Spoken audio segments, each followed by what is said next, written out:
ಬಾಗಲಕೋಟ ಜಿಲ್ಲಾ ಪೊಲೀಸ್ ಪ್ರಕಟಣೆ. ಸಾರ್ವಜನಿಕರೇ ಯಾವುದೇ ವದಂತಿಗಳಿಗೆ ಕಿವಿಕೊಡಬೇಡಿ, ಯಾರ ಪ್ರಚೋದನೆಗೂ ಒಳಗಾಗಬೇಡಿ. ಬಾಗಲಕೋಟ ಜಿಲ್ಲಾ ಪೊಲೀಸ್. ಯಾರ ಪ್ರಚೋದನೆಗೂ ಒಳಗಾಗಬೇಡಿ. ಬಾಗಲಕೋಟೆ ಜಿಲ್ಲಾ ಪೊಲೀಸ್.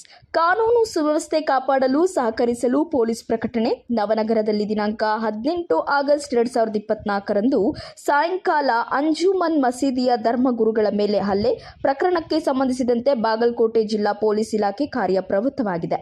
ನವನಗರ ಪೊಲೀಸ್ ಠಾಣೆಯಲ್ಲಿ ಗುನ್ನಾ ಸಂಖ್ಯೆ 89/2024 ಮತ್ತು 90/2024ರಲ್ಲಿ ಕಲಾಂ 189(2), 191(2), 191(3), 118(1), 109, 352, 351(2), 390 BNS ಅಡಿಯಲ್ಲಿ ಕೊಲೆ ಯತ್ನ ಪ್ರಕರಣ ದಾಖಲಿಸಲಾಗಿದ್ದು, ಪ್ರಕರಣಕ್ಕೆ ಸಂಬಂಧಿಸಿದಂತೆ ಈಗಾಗಲೇ ಒಟ್ಟು 5 ಜನ ಆರೋಪಿತರನ್ನು ನ್ಯಾಯಾಂಗ ಬಂಧನಕ್ಕೆ ಒಪ್ಪಿಸಲಾಗಿದೆ. ಸಾರ್ವಜನಿಕರು ಯಾವುದೇ ಕಾರಣಕ್ಕೂ ವದಂತಿಗಳಿಗೆ ಕಿವಿಕೊಡಬೇಡಿ, ಯಾರ ಪ್ರಚೋದನೆಗೂ ಒಳಗಾಗಬೇಡಿ. ಕಾನೂನು ಸುವ್ಯವಸ್ಥೆ ಕಾಪಾಡಲು ಸಹಕಾರ ನೀಡುವಂತೆ ಬಾಗಲಕೋಟ ಜಿಲ್ಲಾ ಪೊಲೀಸ್ ಇಲಾಖೆಯ ಪ್ರಕಟಣೆಯಲ್ಲಿ ತಿಳಿಸಲಾಗಿದೆ.